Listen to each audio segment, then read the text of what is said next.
इस तो अगेतरा इतिहास शरधा ते भावना दे नाल गुरु साहिब जी के चरणों के नाल जुड़ करके सरवण करिए। मिल रही मनुखा जन्म दीयां घड़ियां नूं गुरु बख्शिश ते रहमत दे नाल सफलिया बढ़ाउणा करिए जी।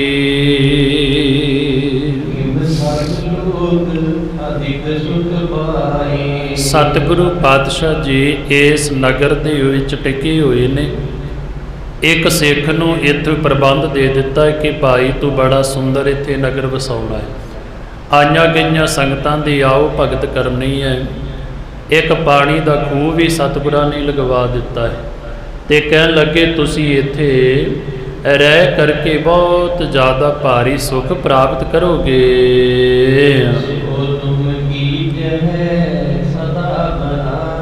कहण लगे इस तरह तुसी काम कारज करना है जिहदे नाल तुसी इत्थे बहुत ज़्यादा आनंद ते सुख दे नाल रहना करो।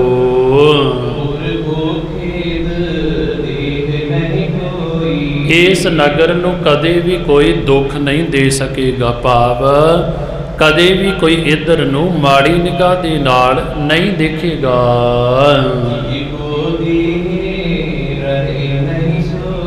ते जे कोई तुहानू दुख देण दी भावना रख करके आवेगा ना ते कहण लगे वो कदे वास्ते भी आप जी नू दुख पहुँचा नहीं सकेगा, भाव इत्थे रहमत अते बख्शिश वरतेगी।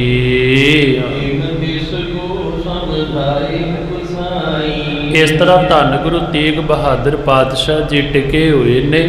सतगुरु पातशाह जी पावन ते पवित्र उपदेश दे करके समझा रहे हैं।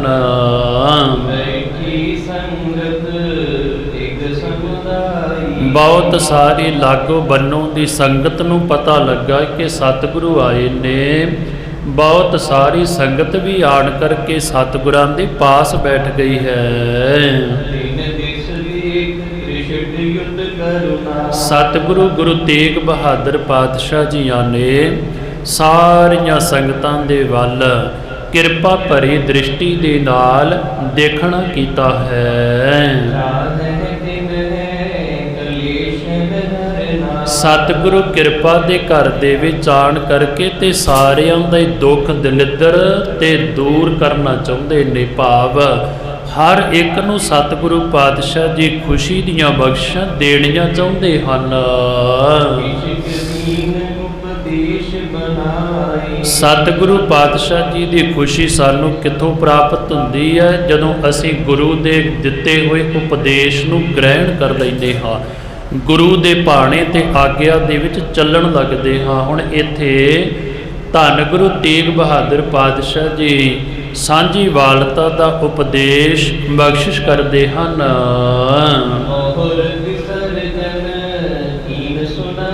सतगुरु गुरु तेग बहादुर पातशाह जियां ने अपने सुभाए मन मुख दे विचों एक किरपा भरे बचन साडी झोली विच पाए हैं।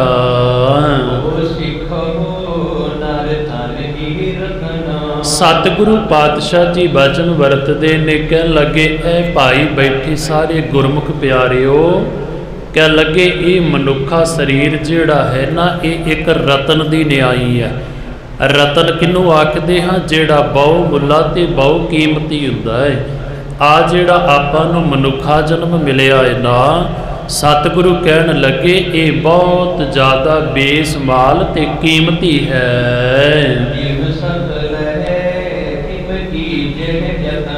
ते ये आपां नूं मनुखा जन्म तां मिलिया कि असीं अपने आप नूं सफलियां कर सकीए। ते फिर सानू वध तो वध यतन करना चाहिदा है जिहदे नाल अपना ये संसार की यात्रा, ये सवास, इथों सारा कुछ अपना सफला करके जाइए।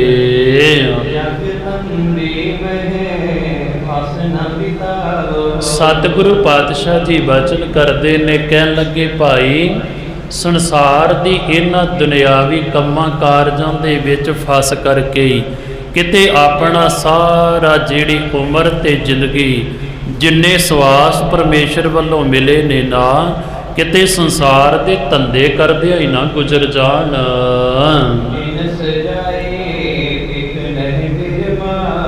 ਇਹਦੇ ਤੋਂ ਅਗਲਾ ਬਚਨ ਸਤਿਗੁਰੂ ਕਹਿੰਦੇ ਬਾਕੀ ਜਿਹੜੇ ਆਪਾਂ ਪਦਾਰਥ ਦੇਖ ਰਹੇ ਆ ਨਾ, ਜਿਨ੍ਹਾਂ ਦੇ ਅਸੀਂ ਲਾਲਚ ਵਿੱਚ ਫਸ ਜਾਂਦੇ ਤੇ ਸਾਡਾ ਮਨ ਭਰਮ ਜਾਂਦਾ ਹੈ, ਸਤਿਗੁਰੂ ਕਹਿੰਦੇ ਇਹ ਸਾਰਾ ਕੁਝ ਇੱਕ ਨਾ ਇੱਕ ਦਿਨ ਨਾਸ ਹੋ ਜਾਵੇਗਾ।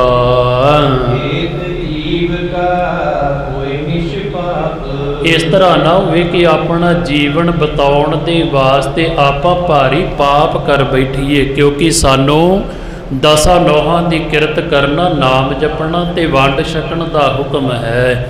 ਧੰਨ ਗੁਰੂ ਤੇਗ ਬਹਾਦਰ ਪਾਤਸ਼ਾਹ ਜੀ ਕਹਿੰਦੇ ਕਿਤੇ ਆਪਣੇ ਜੀਵਨ ਨੂੰ ਸੁਖੀ ਬਣਾਉਣ ਦੇ ਵਾਸਤੇ ਆਪਾਂ ਭਾਰੀ ਪਾਪ ਨਾ ਕਮਾ ਬੈਠੀਏ।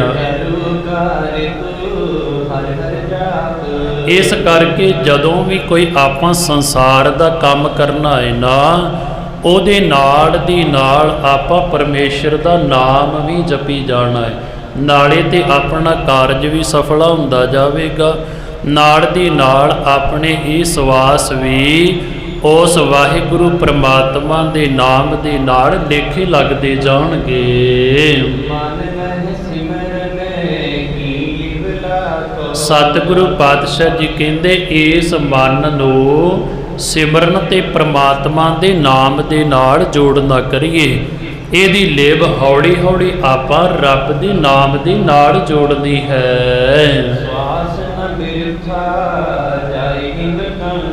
ਸਤਿਗੁਰੂ ਕਹਿੰਦੇ ਸਦਾ ਹੀ ਮਨ ਦੇ ਅੰਦਰ ਇੱਕ ਇੱਛਾ ਹੋਣੀ ਚਾਹੀਦੀ ਹੈ, ਇੱਕ ਪ੍ਰੇਮ ਹੋਣਾ ਚਾਹੀਦਾ ਹੈ, ਇੱਕ ਯਤਨ ਕਰਕੇ ਰੱਖਣਾ ਹੈ ਕਿ ਕਿਤੇ ਮੇਰਾ ਇੱਕ ਵੀ ਸਵਾਸ ਪ੍ਰਮਾਤਮਾ ਦੇ ਨਾਮ ਜਪਣ ਤੋਂ ਬਿਨਾਂ ਨਾ ਚਲਿਆ ਜਾਵੇ। ਕਿਉਂ?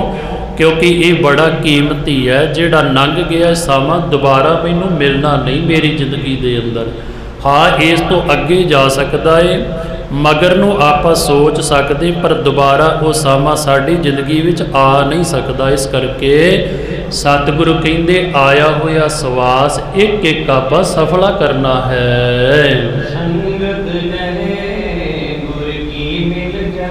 ਸਤਿਗੁਰੂ ਕਹਿਣ ਲੱਗੇ ਭਾਈ ਜਿੱਥੇ ਕਿਤੇ ਤੁਹਾਨੂੰ ਸਾਧ ਸੰਗਤ ਮਿਲ ਜਾਵੇ, ਗੁਰੂ ਦੀ ਸੰਗਤ ਮਿਲ ਜਾਵੇ, ਚਾਰ ਗੁਰਮੁਖ ਪਿਆਰੇ ਮਿਲ ਜਾਣ ਤਾਂ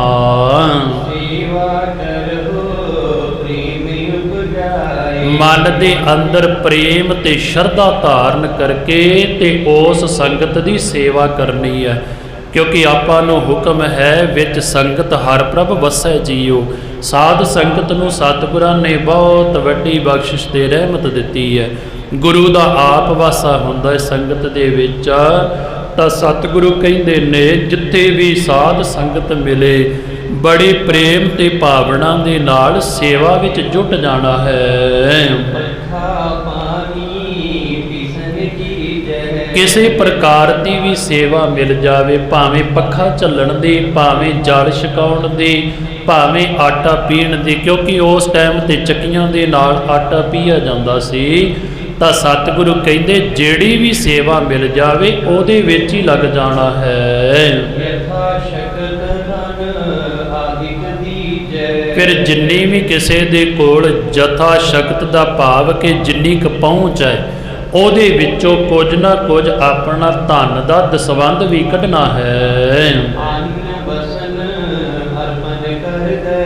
ਜੇ ਕੋਈ ਚਾਹੇ ਤੇ ਅੰਨ ਭਾਵ ਕੇ ਰਸਤ ਪਾਣੀ ਜਾਂ ਫਿਰ ਪਹਿਨਣ ਦੇ ਵਾਸਤੇ ਵਸਤਰ ਵੀ ਭੇਟਾ ਕਰ ਸਕਦਾ ਹੈ। ਜਾਂ ਫਿਰ ਸੰਗਤਾਂ ਦੇ ਚਰਨ ਘੁੱਟਣ ਦੀ ਸੇਵਾ ਕਰਨੀ, ਭਾਵ ਕਿ ਜਿਹੜੀ ਵੀ ਸੇਵਾ ਮਿਲ ਜਾਵੇ ਉਹੀ ਸੇਵਾ ਦੇ ਵਿੱਚ ਤਤਪਰ ਹੋ ਜਾਣਾ ਹੈ। ਧੰਨ ਗੁਰੂ ਅਰਜਨ ਦੇਵ ਪਾਤਸ਼ਾਹ ਜੀ ਕਾਬਲ ਤੋਂ ਆਈਆਂ ਸੰਗਤਾਂ ਦੇ ਆਪ ਜੋੜੇ ਚਾੜਿਆ ਕਰਦੇ ਸਨ। ਆਪ ਹਜੂਰ ਨੇ ਸੰਗਤਾਂ ਦੇ ਚਰਨ ਘੁੱਟਣੇ, ਆਪ ਗਰਮ ਪਾਣੀ ਲੈ ਕਰਕੇ ਤੇ ਉਹਨਾਂ ਦੇ ਚਰਨ ਸਾਫ਼ ਕਰਨੇ। ਉਹੀ ਨੌਵੇਂ ਪਾਤਸ਼ਾਹ ਸਾਨੂੰ ਸਿਖਾ ਰਹੇ ਨੇ ਭਾਈ ਵੱਧ ਤੋਂ ਵੱਧ ਸੇਵਾ ਮਿਲ ਜਾਵੇ ਤੇ ਉੱਥੇ ਲੱਗ ਜਾਣਾ ਹੈ।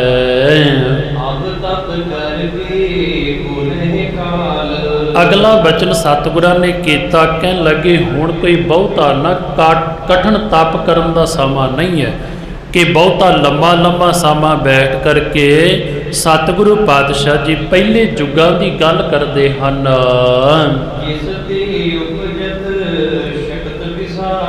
ਜਿਹਦੇ ਤਪ ਕਰਨ ਦੇ ਨਾਲ ਆਖਦੇ ਸਨ ਬਹੁਤ ਵੱਡੀ ਸ਼ਕਤੀ ਤੇ ਬਹੁਤ ਵੱਡੀ ਕਿਰਪਾ ਜਿਹੜੀ ਉਹ ਪ੍ਰਾਪਤ ਹੁੰਦੀ ਸੀ। ਜਿਹੜੇ ਜਗਤ ਦੇ ਸ਼ੁਰੂ ਦੇ ਵਿੱਚ ਪਹਿਲੇ 3 ਦੇਵਤੇ ਹੋ ਚੁੱਕੇ ਨੇ। ਸਤਿਗੁਰੂ ਪਾਤਸ਼ਾਹ ਜੀ ਨੇ 3 ਯੁੱਗਾਂ ਦੀ ਗੱਲ ਕੀਤੀ ਹੈ, ਦੁਆਪਰ, ਸਤਿਯੁਗ ਤੇ ਤ੍ਰੇਤਾ। ਕਹਿਣ ਲੱਗੇ ਸਤਿਗੁਰੂ ਪਾਤਸ਼ਾਹ ਜੀ ਇਹਨਾਂ ਤਿੰਨਾਂ ਹੀ ਯੁੱਗਾਂ ਦੇ ਅੰਦਰ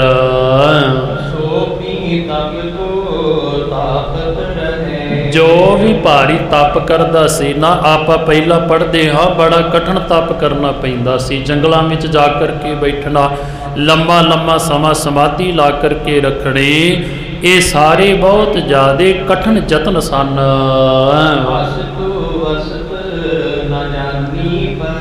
ਕਹਿਣ ਲੱਗੇ ਇੰਨਾ ਵੱਡਾ ਯਤਨ ਕਰਨ ਦੇ ਨਾਲ ਕੋਈ ਵੀ ਇਹੋ ਜੀ ਅਜਿਹੀ ਵਸਤੂ ਨਹੀਂ ਸੀ ਜਿਹੜੀ ਪ੍ਰਾਪਤ ਨਾ ਹੋ ਸਕੇ।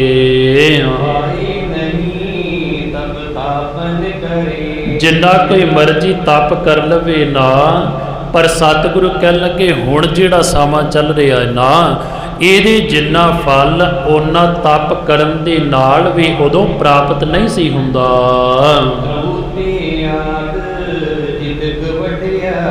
ਉਹ ਸਮੇਂ ਦੇ ਆਪਾਂ ਭਗਤਾਂ ਦਾ ਜੀਵਨ ਪੜ੍ਹਦੇ ਹਾਂ ਤਾਂ ਸਤਿਗੁਰੂ ਪਾਤਸ਼ਾਹ ਜੀ ਕਹਿੰਦੇ ਧਰੂ ਅਤੇ ਅਨੇਕਾਂ ਭਗਤਾਂ ਨੂੰ ਉਸ ਨਿਰੰਕਾਰ ਨੇ ਵਡਿਆਈ ਬਖਸ਼ਿਸ਼ ਕੀਤੀ ਹੈ।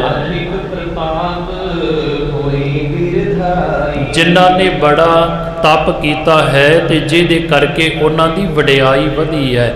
ਜਿੱਤੇ ਹਜੂਰ ਗੁਰਬਾਣੀ ਦੇ ਅੰਦਰ ਆਖਦੇ ਨੇ ਰਾਮ ਜਪੋ ਜੀ ਐਸੇ ਐਸੇ ਧਰੂ ਪ੍ਰਹਿਲਾਦ ਜਪਿਓ ਹਰ ਜੈਸੇ। ਜਿੱਦਾਂ ਧਰੂ ਤੇ ਪ੍ਰਹਿਲਾਦ ਨੇ ਬਹੁਤ ਕਠਿਨ ਭਗਤੀ ਕਰਕੇ ਸਾਰਾ ਕੁਝ ਪ੍ਰਾਪਤ ਕੀਤਾ ਹੈ ਨਾ, ਉਸੇ ਤਰ੍ਹਾਂ ਆਪਾਂ ਵੀ ਕਿਤੇ ਨਾਮ ਦੇ ਨਾਲ ਜੁੜਨਾ ਕਰੀਏ। ਪਰ ਧੰਨ ਗੁਰੂ ਤੇਗ ਬਹਾਦਰ ਪਾਤਸ਼ਾਹ ਜੀ ਕਹਿੰਦੇ ਇਹ ਸਾਰਾ ਕੁਝ ਲੰਮਾ ਸਮਾਂ ਕਠਿਨ ਤਪ ਕਰਨ ਦੇ ਨਾਲ ਪ੍ਰਾਪਤ ਹੁੰਦਾ ਸੀ।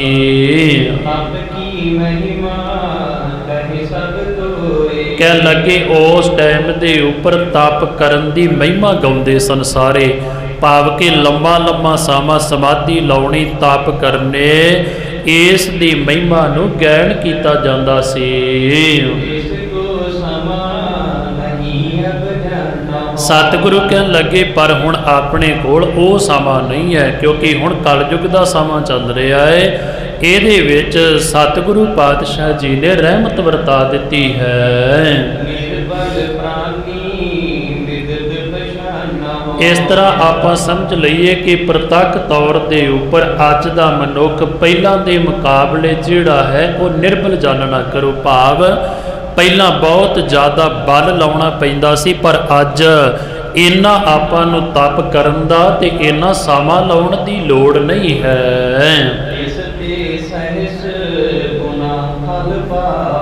ਪਰ ਉਹਨਾਂ ਲੰਮਾ ਸਮਾਂ ਤਪ ਕਰਕੇ ਜਿਹੜਾ ਫਲ ਪ੍ਰਾਪਤ ਹੁੰਦਾ ਸੀ ਨਾ, ਹੁਣ ਇਸ ਸਮੇਂ ਦੇ ਅੰਦਰ ਆਪਾਂ ਨੂੰ ਉਹਦੇ ਨਾਲੋਂ 100 ਗੁਣਾ ਵੱਧ ਫਲ ਪ੍ਰਾਪਤ ਹੋਵੇਗਾ। ਪਰ ਉਦੋਂ ਲੰਮਾ ਸਮਾਂ ਤਪ ਕਰਨਾ ਪੈਂਦਾ ਸੀ ਤੇ ਹਜੂਰ ਹੁਣ ਇੱਥੇ ਦੱਸਦੇ ਨੇ ਕਿ ਆਪਾਂ ਹੁਣ ਕੀ ਕਰਨਾ ਹੈ। ਇਹ ਸਾਰੀ ਵਡਿਆਈ ਸਤਿਗੁਰਾਂ ਨੇ ਸਾਡੀ ਝੋਲੀ 'ਚ ਪਾ ਦਿੱਤੀ ਤੇ ਸਤਿਗੁਰੂ ਕਹਿੰਦੇ ਜਿਹੜਾ ਹੁਣ ਸੰਗਤ ਦੀ ਸੇਵਾ ਕਰ ਲਵੇਗਾ ਨਾ, ਲੰਮਾ ਸਮਾਂ ਤਪ ਕਰਨ ਵਾਲੇ ਦੇ ਨਾਲੋਂ 100 ਗੁਣਾ ਵੱਧ ਉਹਨੂੰ ਫਲ ਪ੍ਰਾਪਤ ਹੋਵੇਗਾ, ਜਿਹੜਾ ਭਾਵਨਾ ਦੇ ਨਾਲ ਸੰਗਤਾਂ ਦੀ ਸੇਵਾ ਕਰਦਾ ਹੈ।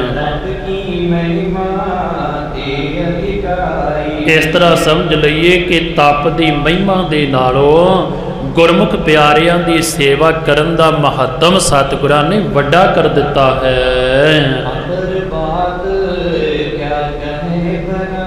ਇਸ ਮਹਾਨਤਾ ਦੇ ਬਾਰੇ ਹੋਰ ਆਪਾਂ ਕਿੱਥੋਂ ਤੱਕ ਬਿਆਨ ਕਰ ਸਕਦੇ ਹਾਂ ਕਿ ਸੇਵਾ ਤੇ ਸਿਮਰਨ ਕਰਨ ਦੇ ਨਾਲ ਕਿਹੜੀਆਂ ਕਿਹੜੀਆਂ ਬਖਸ਼ਾਂ ਤੇ ਰਹਿਮਤਾਂ ਆਪਾਂ ਪ੍ਰਾਪਤ ਕਰ ਲੈਂਦੇ ਹਾਂ।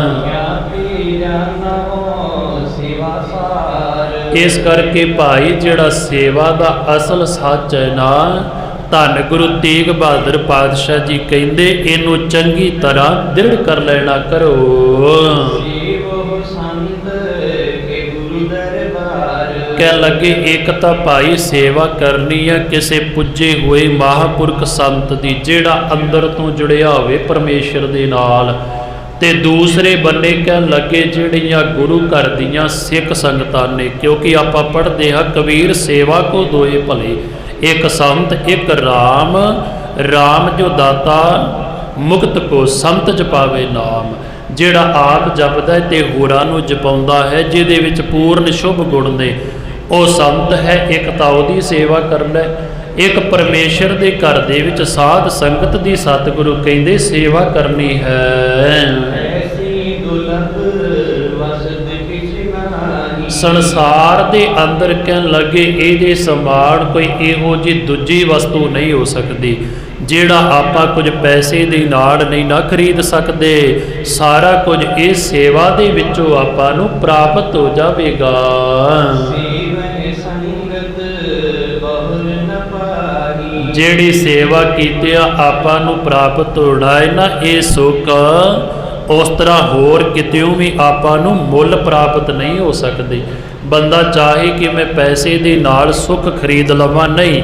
ਇੱਥੇ ਦੇਖਦੇ ਹਾਂ ਵੱਡੇ ਤੋਂ ਵੱਡਾ ਵੀ ਜਿਹੜਾ ਹੈ ਉਹ ਦੁਖੀ ਹੈ, ਪਰ ਸਤਿਗੁਰੂ ਕਹਿੰਦੇ ਨੇ ਭਾਵੇਂ ਅੱਤ ਦੀ ਘਰ ਦੇ ਅੰਦਰ ਗਰੀਬੀ ਹੈ, ਪਰ ਜਿਹੜਾ ਸੇਵਾ ਤੇ ਸਿਮਰਨ ਨਾਲ ਜੁੜਿਆ ਉਹਦੇ ਮਨ ਦੇ ਅੰਦਰ ਸ਼ੁਭ ਗੁਣ ਤੇ ਸੰਤੋਖ ਪੈਦਾ ਹੋ ਜਾਂਦਾ ਹੈ।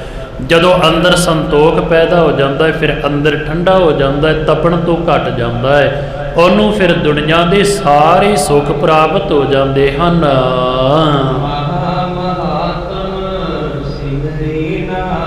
ਸਤਨਾਮ ਵਾਹਿਗੁਰੂ ਦਾ ਸਿਮਰਨ ਕਰਨਾ ਗੁਰੂ ਤੇਗ ਬਹਾਦਰ ਪਾਤਸ਼ਾਹ ਜੀ ਕਹਿੰਦੇ ਬਹੁਤ ਵੱਡਾ ਮਹੱਤਮ ਫਲ ਪ੍ਰਾਪਤ ਹੁੰਦਾ ਹੈ।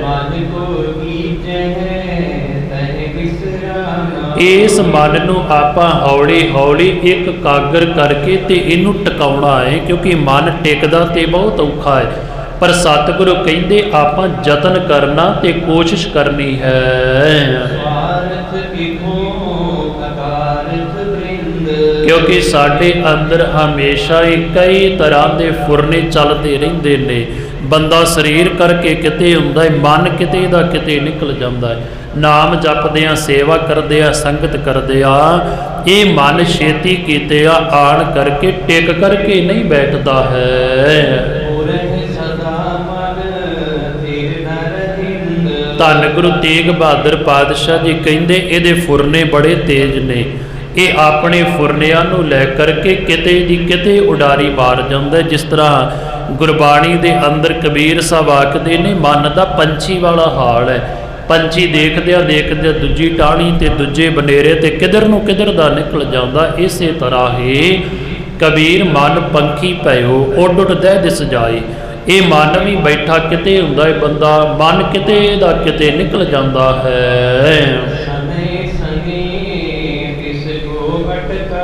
ਪਰ ਸਤਿਗੁਰੂ ਕਹਿੰਦੇ ਹੌਲੀ ਹੌਲੀ ਸਹਿਜੇ ਸਹਿਜੇ ਕਰਕੇ ਆਪਾਂ ਇਹਨੂੰ ਹੌਲੀ ਹੌਲੀ ਟਿਕਾਓ ਦੇ ਘਰ ਦੇ ਵਿੱਚ ਲਿਆਉਣਾ ਹੈ।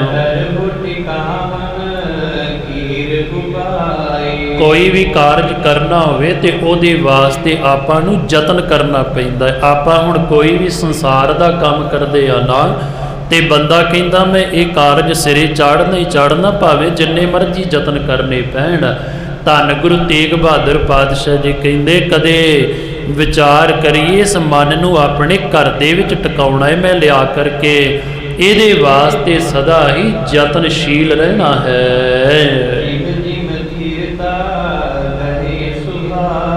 ਜਦੋਂ ਕਹਿਣ ਲੱਗੇ ਤੁਹਾਡਾ ਹੌਲੀ ਹੌਲੀ ਸੁਭਾਅ ਜਿਹੜਾ ਹੈ ਨਾ ਅਸਥਿਰਤਾ ਫੜਦਾ ਜਾਵੇਗਾ, ਭਾਵ ਜਦੋਂ ਨਾਮ ਜਪਾਂਗੇ, ਸੇਵਾ ਤੇ ਸਿਮਰਨ ਕਰਾਂਗੇ ਨਾ, ਤੇ ਬੰਦੇ ਦਾ ਜੀਵਨ ਹੌਲੀ ਹੌਲੀ ਬਦਲਦਾ ਜਾਂਦਾ ਹੈ। ਤੇ ਜਦੋਂ ਆਪਣਾ ਜੀਵਨ ਬਦਲੇਗਾ ਤੇ ਹੌਲੀ ਹੌਲੀ ਮਨ ਵੀ ਬਦਲਣ ਲੱਗ ਪੈਂਦਾ। ਆਪਾਂ ਕਈ ਵਾਰੀ ਕਹਿ ਦਿੰਦੇ ਫਲਾਣੇ ਬੰਦੇ ਦਾ ਪਹਿਲਾਂ ਜੀਵਨ ਇਸ ਤਰ੍ਹਾਂ ਦਾ ਸੀ, ਪਰ ਜਦੋਂ ਦਾ ਉਹ ਗੁਰੂ ਦੇ ਲੜ ਲੱਗ ਗਿਆ ਜਾਂ ਸੰਗਤ ਕਰਨ ਲੱਗ ਪਿਆ, ਉਹਦਾ ਜੀਵਨ ਬਦਲ ਗਿਆ। ਜਦੋਂ ਜੀਵਨ ਬਦਲਦਾ ਹੈ ਤੇ ਸਤਿਗੁਰੂ ਕਹਿੰਦੇ ਨੇ ਫਿਰ ਹੌਲੀ ਹੌਲੀ ਮਨ ਵੀ ਟਿਕਾਣੇ ਆਉਣ ਲੱਗ ਪੈਂਦਾ ਹੈ। ਸਤਿਗੁਰ ਕੀ ਪਗ ਪੰਕਜ ਲਾਵੈ। ਆਪਾਂ ਗੁਰੂ ਦੇ ਚਰਨਾਂ ਦੇ ਨਾਲ ਜੋੜਨਾ ਹੈ, ਇਹਨੂੰ ਤੇ ਜੁੜਨਾ ਇਹ ਗੁਰੂ ਦੀ ਬਖਸ਼ਿਸ਼ ਦੇ ਨਾਲ ਹੈ। ਗੁਰੂ ਦੀ ਰਹਿਮਤ ਹੋਵੇਗੀ ਤੇ ਫਿਰ ਇਹਨੇ ਟਿਕਣਾ ਹੈ। ਤੇ ਗੁਰੂ ਦੀ ਰਹਿਮਤ ਕਦੋਂ ਹੋਵੇਗੀ? ਜਦੋਂ ਆਪਾਂ ਗੁਰੂ ਦੀ ਕਿਰਪਾ ਲੈਣ ਦੇ ਪਾਤਰ ਬਣ ਜਾਵਾਂਗੇ। ਜਦੋਂ ਭਾਂਡਾ ਸਾਫ਼ ਹੋ ਜਾਵੇਗਾ ਨਾ ਸਾਡਾ, ਉਹਦੇ ਵਿੱਚ ਹੀ ਵਸਤੂ ਟਿਕ ਸਕੇਗੀ। ਜਿਸ ਤਰ੍ਹਾਂ ਕਿਸੇ ਭਾਂਡੇ ਦੇ ਅੰਦਰ ਦੁੱਧ ਪਾ ਦਈਏ, ਉਹਦੇ ਵਿੱਚ ਖੱਟਾ ਪੈ ਜਾਵੇ ਤੇ ਉਹ ਦੁੱਧ ਨੂੰ ਫਟਾ ਕਰਕੇ ਰੱਖ ਦਿੰਦਾ ਹੈ। ਭਾਂਡਾ ਸਾਫ਼ ਕੀਤਾ ਹੋਵੇ ਤੇ ਉਹਦੇ ਵਿੱਚ ਵਸਤੂ ਖਰਾਬ ਨਹੀਂ ਹੁੰਦੀ। ਸਤਿਗੁਰੂ ਕਹਿੰਦੇ ਪਹਿਲਾਂ ਆਪਣੇ ਜੀਵਨ ਨੂੰ ਸਵਾਰ, ਆਪਣੇ ਆਪ ਨੂੰ ਸੁਧਾਰ ਕਰਕੇ ਫਿਰ ਇਹਨੂੰ ਹੌਲੀ ਹੌਲੀ ਗੁਰੂ ਚਰਨਾਂ ਦੇ ਨਾਲ ਜੋੜਨਾ ਕਰ।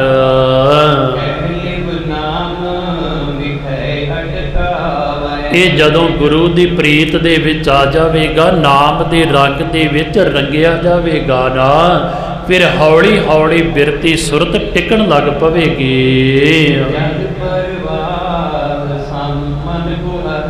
ਇਹ ਜਿਹੜਾ ਮਨ ਹੈ ਨਾ, ਸਤਿਗੁਰੂ ਕਹਿੰਦੇ ਪਾਣੀ ਦੀ ਪ੍ਰਵਾਹ ਦੇ ਤਰ੍ਹਾਂ ਹੈ। ਹੁਣ ਜਿੱਧਰ ਨੂੰ ਨਿਵਾਣ ਹੁੰਦਾ ਹੈ ਤੇ ਪਾਣੀ ਉਧਰ ਨੂੰ ਚਲਿਆ ਜਾਂਦਾ ਹੈ। ਇਹ ਮਨ ਵੀ ਜਿਹੜਾ ਹੈ ਇਸ ਪਾਣੀ ਦੀ ਤਰ੍ਹਾਂ ਹੀ ਵਹਿੰਦਾ ਜਾਂਦਾ ਹੈ। ਜਿੱਧਰ ਨੂੰ ਬੰਦਾ ਜ਼ਿਆਦਾ ਸੋਚ ਲੈਂਦਾ, ਉਧਰ ਨੂੰ ਮਨ ਤੁਰਿਆ ਜਾਂਦਾ ਹੈ ਅੱਗੇ ਅੱਗੇ। ਜੋ ਕੁਝ ਅਸੀਂ ਬੈਠੇ ਸੋਚਦੇ ਹਾਂ, ਸਾਡਾ ਮਨ ਕਿਧਰ ਦਾ ਕਿਧਰ ਨੂੰ ਘੁੰਮ ਕਰਕੇ ਵਾਪਸ ਆਉਂਦਾ ਹੈ। ਸਤਿਗੁਰੂ ਕਹਿਣ ਲੱਗੇ ਆਪਣੇ ਹੌਲੀ ਹੌਲੀ ਆਪਾਂ ਵਿਕਾਰਾਂ ਦੇ ਉੱਪਰ ਕਾਬੂ ਪਾਉਣਾ ਹੈ। ਪਹਿਲਾਂ ਭਾਵ ਆਪਣੇ ਖਿਆਲ ਜਿਹੜੇ ਹਨ ਇਹ ਬਦਲਨੇ ਹਨ। ਪਰ ਇੱਕ ਗੱਲ ਯਾਦ ਰੱਖੀਏ, ਕਹਿਣ ਲੱਗੇ ਜੇ ਥੋੜੇ ਜਿਹੇ ਸੁੱਖ ਦੇ ਕਰਕੇ ਆਪਾਂ ਕਿਸੇ ਪਰਮੇਸ਼ਰ ਵਾਹਿਗੁਰੂ ਪ੍ਰਮਾਤਮਾ ਦੇ ਨਾਮ ਨੂੰ ਭੁੱਲਦੇ ਹਨ, ਫਿਰ ਕਈ ਵਾਰੀ ਸਾਨੂੰ ਬਹੁਤ ਵੱਡਾ ਦੁੱਖ ਝੱਲਣਾ ਪੈਂਦਾ ਹੈ।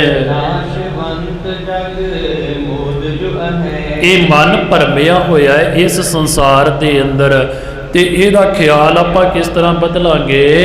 ਇਹਨੂੰ ਹੌਲੀ ਹੌਲੀ ਇਸ ਬੰਨੇ ਲਿਆਉਣਾ ਹੈ ਕਿ ਜੋ ਕੁਝ ਦੇਖ ਰਹੇ ਸਾਰਾ ਕੁਝ ਝੂਠ ਹੈ। ਸਤਿਗੁਰੂ ਕਹਿ ਰਹੇ ਤੈਨੂੰ ਸੁਪਨਾ ਆ ਰਿਹਾ ਇੱਕ, ਜਦੋਂ ਤੂੰ ਉੱਠੇਗਾ ਸੁਪਨਾ ਖਤਮ ਹੋ ਜਾਣਾ ਹੈ। ਜੋ ਕੁਝ ਦੇਖ ਰਹੇ ਸੰਸਾਰ ਇਹ ਸੁਪਨੀ ਦੀ ਨਿਆਈ ਹੈ। ਜਿੱਦਣ ਸਵਾਸ ਪੂਰੇ ਹੋ ਗਏ ਉਦਣ ਤੇਰਾ ਸੁਪਨਾ ਖਤਮ ਹੋ ਜਾਣਾ। ਹਮ ਆਦਮੀ ਹਾਂ ਇੱਕਦਮੀ ਮੌਲਤ ਮੌਤ न ਜਾਣਾ।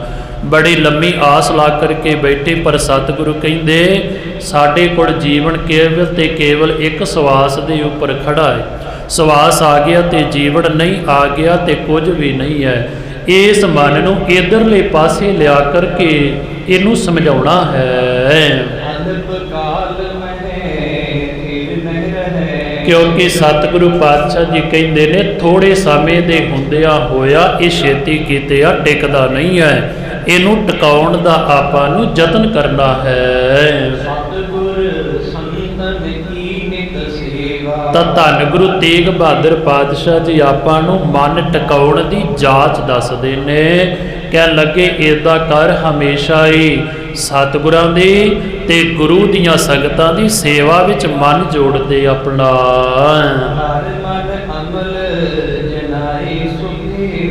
ਕਹਿਣ ਲੱਗੇ ਇਸ ਮਨ ਨੂੰ ਨਿਰਮਲ ਕਰਕੇ ਤੇ ਅਸਲ ਭੇਤ ਨੂੰ ਆਪਾਂ ਪਾਉਣਾ ਹੈ। ਅਸਲ ਭੇਤ ਕੀ ਹੈ? ਮਨ ਤੋਂ ਜੋਤ ਸਰੂਪ ਹੈ ਆਪਣਾ ਮੂਲ ਪਛਾਣ। ਅਸੀਂ ਆਪਣੇ ਮੁੱਢ ਨੂੰ ਪਛਾਣਨਾ ਹੈ ਤੇ ਸਾਡਾ ਮੁੱਢ ਕੀ ਹੈ? ਭਈ ਪ੍ਰਾਪਤ ਮਾਨੁਖ ਦੇ ਹੁਰੀਆ ਗੋਬਿੰਦ ਮਿਲਣ ਕੀ, ਇਹ ਤੇਰੀ ਬਰੀਆ ਸਾਨੂੰ ਵਾਰੀ ਪ੍ਰਾਪਤ ਹੋਈ ਹੈ ਪ੍ਰਮਾਤਮਾ ਨੂੰ ਮਿਲਣ ਦੀ।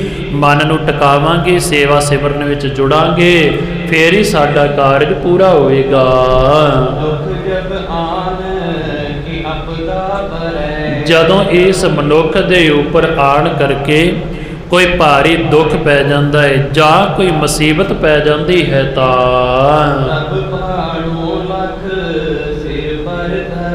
ਤੇ ਸਤਿਗੁਰੂ ਕਹਿੰਦੇ ਇਹਨੂੰ ਪ੍ਰਮਾਤਮਾ ਦਾ ਭਾਣਾ ਜਾਣ ਕਰਕੇ ਮੰਨਣਾ ਹੈ। ਇਹ ਵੀ ਇੱਕ ਗੁਰੂ ਦੀ ਦਾਤ ਹੈ ਤੇ ਇਹਨੂੰ ਮੰਨ ਲੈਣਾ ਹੈ।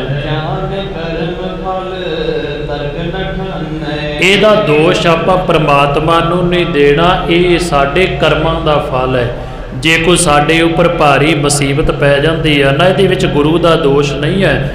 क्योंकि सानू सतगुरु हर रोज़ कहते ने ऐसा काम मूले ना कीजै जिते अंत पछोताई है। ਇਹੋ ਜਿਹਾ ਕੰਮ ਨਾ ਕਰੀ ਜਿਹਦਾ ਤੈਨੂੰ ਪਛਤਾਉਣਾ ਪਵੇ। ਕਤਕ ਕਰਮ ਕਮਾਵਣੇ ਦੋਸ ਨਾ ਕਾਹੂ ਜੋਗ, ਪਰਮੇਸ਼ਰ ਤੇ ਭੁੱਲਿਆ ਵਿਆਪਣ ਸਭੇ ਰੋਗ। ਜਦੋਂ ਗੁਰੂ ਭੁੱਲ ਜਾਂਦਾ ਹੈ ਨਾ ਉਦੋਂ ਅਨੇਕਾਂ ਦੁੱਖ ਆਣ ਕਰਕੇ ਘੇਰਾ ਪਾ ਲੈਂਦੇ ਨੇ। ਪਰ ਸਾਡੀ ਹਾਲਤ ਤੇ ਅਸੀਂ ਉਹਦੇ ਵਿੱਚ ਪਰਮੇਸ਼ਰ ਤੇ ਵਾਹਿਗੁਰੂ ਨੂੰ ਆਣ ਕਰਕੇ ਠਹਿਰਾ ਲੈਂਦੇ ਕਿ ਇਹ ਮੇਰੇ ਉੱਪਰ ਭਾਰੀ ਵਿਪਤਾ ਪਾ ਦਿੱਤੀ ਹੈ। ਪਰ ਸਤਿਗੁਰੂ ਕਹਿੰਦੇ ਇਹ ਸਾਡੇ ਕਰਮਾਂ ਦਾ ਫਲ ਹੈ। ਇਹਦੇ ਵਿੱਚ ਪਰਮਾਤਮਾ ਨੂੰ ਦੋਸ਼ ਨਹੀਂ ਦੇਣਾ ਕਦੇ ਵਾਸਤੇ ਵੀ ਕਿ ਵਾਹਿਗੁਰੂ ਤੂੰ ਇਹ ਮੇਰੇ ਨਾਲ ਕੀ ਕਰ ਦਿੱਤਾ, ਮੇਰੇ ਉੱਪਰ ਕਿਉਂ ਭਾਰੀ ਮੁਸੀਬਤ ਤੇ ਦੁੱਖ ਪਾ ਦਿੱਤਾ ਹੈ। ਜੇ ਦੁੱਖ ਆ ਗਿਆ ਤੇ ਇਹਨੂੰ ਖੁਸ਼ੀ ਦੇ ਵਿੱਚ ਬਦਲ ਕਰਕੇ ਮੰਨ। ਇਹ ਰਸਤਾ ਹੈ ਤਾਂ ਬੜਾ ਕਠਿਨ ਹੈ, ਪਰ ਸਤਿਗੁਰੂ ਕਹਿੰਦੇ ਇਸ ਜੀਵਨ ਨੂੰ ਇਦਾਂ ਦਾ ਬਣਾਉਣਾ ਆਪਾਂ।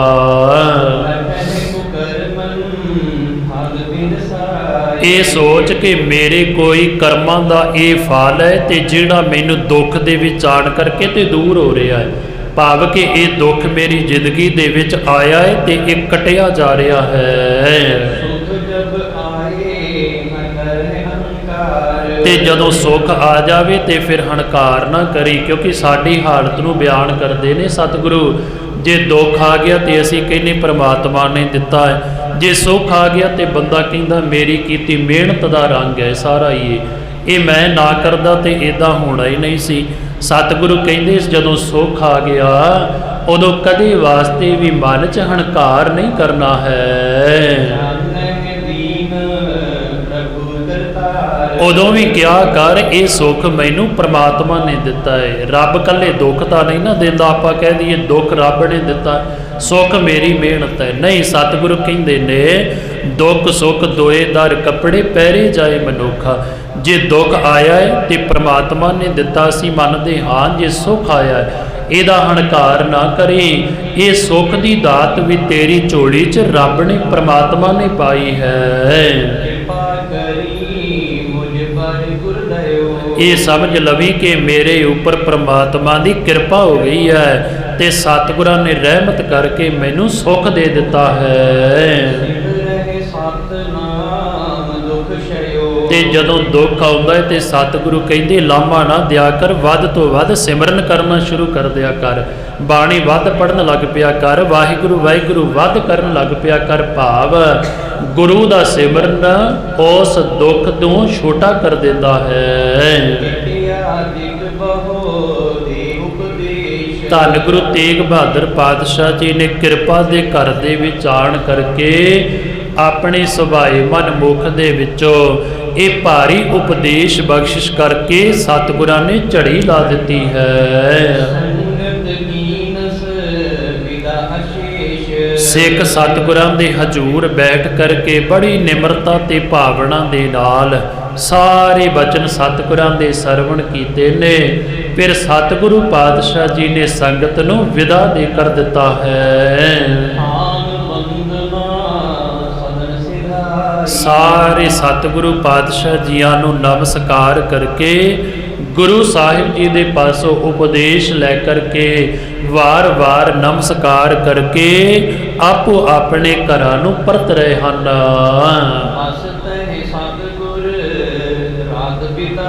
ਸਿੱਖ ਸੰਗਤਾਂ ਵਾਪਸ ਆਪੋ ਆਪਣੇ ਘਰਾਂ ਨੂੰ ਚਲੀਆਂ ਗਈਆਂ ਨੇ। ਸਤਿਗੁਰਾਂ ਨੇ ਇੱਥੇ ਥਾਂ ਦੇ ਉੱਪਰ ਰਾਤ ਗੁਜ਼ਾਰੀ ਹੈ। ਜਦੋਂ ਸਵੇਰ ਹੋਈ ਹੈ ਤੇ ਸਵੇਰ ਹੁੰਦਿਆਂ ਸਾਰ ਸਤਿਗੁਰੂ ਪਾਤਸ਼ਾਹ ਜੀ ਫਿਰ ਇੱਥੋਂ ਅੱਗੇ ਚੱਲ ਪਏ ਹਨ। ਫਿਰ ਸਤਿਗੁਰੂ ਪਾਤਸ਼ਾਹ ਜੀ ਅੱਗੇ ਤੁਰੇ ਜਾਂਦੇ ਨੇ, ਜਿੱਥੇ ਜਾ ਕਰਕੇ ਰੁਕਦੇ ਨੇ ਉੱਥੇ ਹਜ਼ੂਰ ਆਪਣਾ ਡੇਰਾ ਕਰ ਲੈਂਦੇ ਹਨ।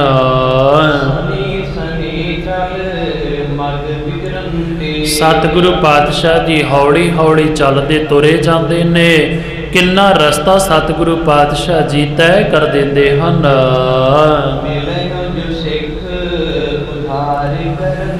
ਜਿਹੜਾ ਵੀ ਸਿੱਖ ਰਸਤੇ ਦੇ ਵਿੱਚ ਆਣ ਕਰਕੇ ਮਿਲਦਾ ਹੈ, ਸਤਿਗੁਰਾਂ ਨੂੰ ਨਮਸਕਾਰ ਕਰਦਾ ਹੈ, सतगुरु ਉਹਨੂੰ ਦਰਸ਼ਨ ਦਿੰਦੇ ਨੇ, ਉਪਦੇਸ਼ ਦੇ ਕਰਕੇ ਉਸ ਪਿਆਰੇ ਦਾ ਉਧਾਰ ਕਰ ਦਿੰਦੇ ਹਨ।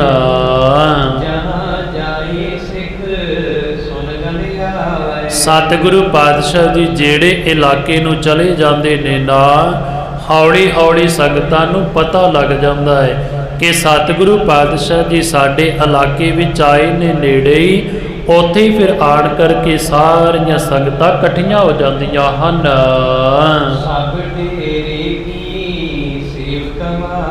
ਸਤਿਗੁਰੂ ਪਾਤਸ਼ਾਹ ਜੀ ਤੇ ਨਾਲ ਦੀਆਂ ਸਿੱਖ ਸੰਗਤਾਂ ਦਾ ਡੇਰਾ ਕਰਵਾ ਕੇ ਤੇ ਸੰਗਤਾਂ ਫਿਰ ਭਾਰੀ ਸੇਵਾ ਕਰਦੀਆਂ ਹਨ।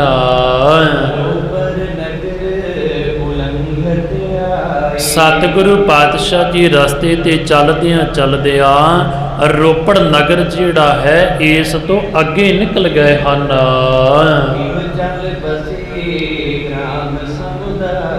ਰੋਪੜ ਲੰਘ ਕਰਕੇ ਸਤਿਗੁਰੂ ਪਾਤਸ਼ਾਹ ਜੀਆਂ ਨੇ ਥੋੜੀ ਦੂਰੀ ਦੇ ਉੱਪਰ ਜਾ ਕਰਕੇ ਫਿਰ ਆਪਣਾ ਡੇਰਾ ਕਰ ਲਿਆ ਹੈ।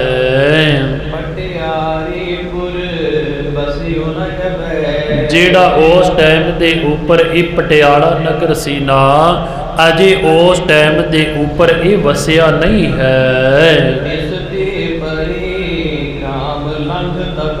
ਇਹਦੇ ਤੋਂ ਥੋੜਾ ਜਿਹਾ ਪਾਸੇ ਜਾ ਕਰਕੇ ਸਤਿਗੁਰੂ ਪਾਤਸ਼ਾਹ ਜੀਆਂ ਨੇ ਆਪਣਾ ਇੱਕ ਬੜਾ ਸੁੰਦਰ ਨਗਰ ਦੇਖ ਕਰਕੇ ਸਤਿਗੁਰੂ ਪਾਤਸ਼ਾਹ ਜੀਆਂ ਨੇ ਆਪਣਾ ਡੇਰਾ ਕਰ ਲਿਆ ਹੈ। ਹਜੂਰ ਆਪ ਉਤਰੇ ਨੇ, ਸਾਰੀਆਂ ਸਿੱਖ ਸੰਗਤਾਂ ਉਤਰ ਪਈਆਂ ਹਨ। ਸਤਿਗੁਰੂ ਪਾਤਸ਼ਾਹ ਜੀ ਇੱਥੇ ਰੁਕੇ ਨੇ ਤੇ ਬਹੁਤ ਸਾਰੀਆਂ ਸਿੱਖ ਸੰਗਤਾਂ ਆਣ ਕਰਕੇ ਸਤਿਗੁਰੂ ਪਾਤਸ਼ਾਹ ਜੀਆਂ ਦੇ ਦਰਸ਼ਨ ਦਿਦਾਰੇ ਕਰਕੇ ਸੇਵਾ ਕਰਦੀਆਂ ਹਨ।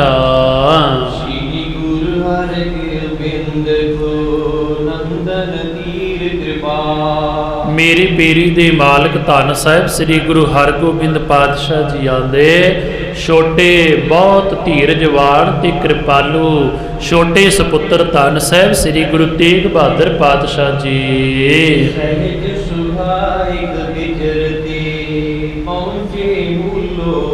ਸਤਿਗੁਰੂ ਪਾਤਸ਼ਾਹ ਜੀ ਹੌਲੀ ਹੌਲੀ ਵਿਚਰਦਿਆਂ ਜਿਸ ਨਗਰ ਦੇ ਅੰਦਰ ਜਾ ਕਰਕੇ ਸਤਿਗੁਰਾਂ ਨੇ ਡੇਰਾ ਕੀਤਾ ਹੈ, ਇਸ ਪਿੰਡ ਦਾ ਨਾਮ ਇਤਿਹਾਸ ਦੇ ਵਿੱਚ ਮੂਲੋਵਾਲ ਕਰਕੇ ਆਇਆ ਹੈ।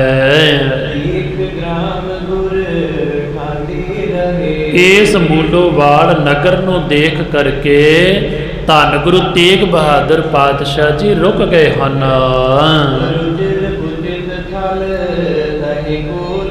ਸਤਿਗੁਰੂ ਪਾਤਸ਼ਾਹ ਜੀ ਨੇ ਕੁਝ ਬੜੀ ਸੁੰਦਰ ਰਮਣੀਕ ਜੀ ਢੁਕਵੀਂ ਜਗ੍ਹਾ ਦੇਖ ਕਰਕੇ ਸਤਿਗੁਰੂ ਪਾਤਸ਼ਾਹ ਜੀ ਇੱਥੇ ਟਿਕਣਾ ਚਾਹੁੰਦੇ ਹਨ।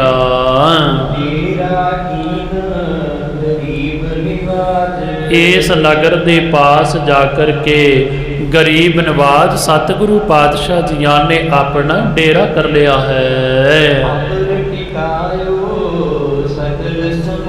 ਸਾਰੀ ਸਤਿਗੁਰੂ ਪਾਤਸ਼ਾਹ ਜੀ ਨੇ ਆਪਣੀਆਂ ਸਿੱਖ ਸੰਗਤਾਂ ਨੂੰ ਉਤਾਰ ਕਰਕੇ ਤੇ ਇੱਥੇ ਸਤਿਗੁਰੂ ਪਾਤਸ਼ਾਹ ਜੀ ਉਤਰ ਗਏ ਨੇ। ਰੋਪੜ ਨੂੰ ਲੰਘ ਕਰਕੇ ਸਤਿਗੁਰੂ ਪਾਤਸ਼ਾਹ ਜੀ ਅੱਗੇ ਚਲੇ ਗਏ ਨੇ। ਇਸ ਨਗਰ ਦੇ ਵਿੱਚ ਜਾ ਕਰਕੇ ਧੰਨ ਗੁਰੂ ਤੇਗ ਬਹਾਦਰ ਪਾਤਸ਼ਾਹ ਜੀ ਨੇ ਚਾਹਿਆ ਹੈ, ਸੰਗਤਾਂ ਨੂੰ ਆਖਿਆ ਕਿ ਕੁਝ ਸਮਾਂ ਆਪਾਂ ਇੱਥੇ ਰੁਕਣਾ ਕਰਾਂਗੇ। ਹਜੂਰ ਇਸ ਨਗਰ ਦੇ ਵਿੱਚ ਜਾ ਕਰਕੇ ਪਾਸੇ ਬੜੀ ਰਮਣੀਕ ਤੇ ਸੁੰਦਰ ਜਗ੍ਹਾ ਦੇਖ ਕਰਕੇ ਸਤਿਗੁਰੂ ਪਾਤਸ਼ਾਹ ਜੀ ਨੇ ਆਪਣਾ ਉਤਾਰਾ ਕਰ ਲਿਆ। ਸੋ ਅੱਜ ਦੇ ਦੀਵਾਨਾਂ ਦੇ ਵਿੱਚ ਇੱਥੋਂ ਤੱਕ ਅਗੇਤਰਾ ਇਤਿਹਾਸ ਵੇਖਾਂਗੇ। ਸਤਿਗੁਰੂ ਕਿਹੜੇ ਕਿਹੜੇ ਨਗਰ ਦੇ ਵਿੱਚ ਵਿਚਰਦੇ ਨੇ, ਕਿਹੜਾ ਕਿਹੜਾ ਸਿੱਖ ਆਣ ਕਰਕੇ ਮਿਲਦਾ ਹੈ। ਸਤਿਗੁਰੂ ਉਪਦੇਸ਼ ਦੀ ਝੜੀ ਲਾ ਕਰਕੇ ਇਸੇ ਤਰ੍ਹਾਂ ਸਿੱਖ ਸੰਗਤਾਂ ਨੂੰ ਉਪਦੇਸ਼ ਦਿੰਦਿਆਂ ਹੋਇਆਂ ਹਜੂਰ ਅੱਗੇ ਤੋਂ ਅੱਗੇ ਤੁਰੇ ਜਾ ਰਹੇ ਹਨ। ਇਹ ਸਾਰਾ ਇਤਿਹਾਸ ਅੱਗੇ ਆਪਾਂ ਵਾਚਾਂਗੇ। ਇੱਥੋਂ ਤੱਕ ਸਤਿਗੁਰਾਂ ਦਾ ਪਾਵਨ ਤੇ ਪਵਿੱਤਰ ਇਤਿਹਾਸ ਸਾਂਝਾ ਕਰਦਿਆਂ ਇੱਕ ਨਹੀਂ ਅਨੇਕ ਪ੍ਰਕਾਰ ਦੀਆਂ ਭੁੱਲਾਂ ਚੁੱਕਾਂ ਹੋ ਜਾਣੀਆਂ ਸੁਭਾਵਿਕ। ਸਤਿਗੁਰਾਂ ਦੀ ਸਾਜੀ ਨਵਾਜੀ ਸੰਗਤ ਬਖਸ਼ਣ ਜੋਗ ਬਖਸ਼ ਲੈਣਾ ਜੀ। ਅਗਾਂਹ ਵਾਸਤੇ ਸਤਿਗੁਰੂ ਪਾਤਸ਼ਾਹ ਜੀ ਕਿਰਪਾ ਕਰਨ। ਆਓ ਆਖਿਰਲੀਆਂ ਪੰਕਤੀਆਂ ਪੜ੍ਹ ਕਰਕੇ ਸਮਾਪਤੀ ਕਰੀਏ ਜੀ।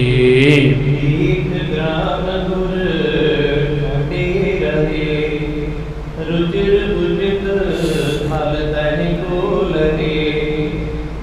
ਤਿਆਗੀਨ ਗਰੀਬ ਨਿਵਾਜ ਅਪਰ ਟਿਕਾਇਓ ਸਗਲ ਸਮਾਜ।